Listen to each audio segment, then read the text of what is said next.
how to make only profiles you follow can reply on your post on Instagram feeds. Easy and quick. First open Instagram feeds and then click this icon, and after that click on your profile. Click here and type anything you want,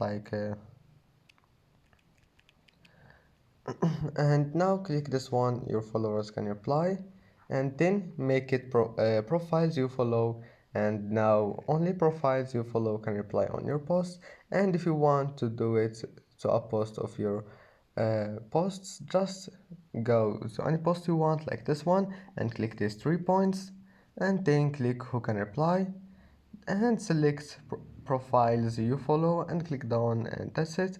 I hope that can help you, and that's it for this video. Don't forget to like and see you in the next video.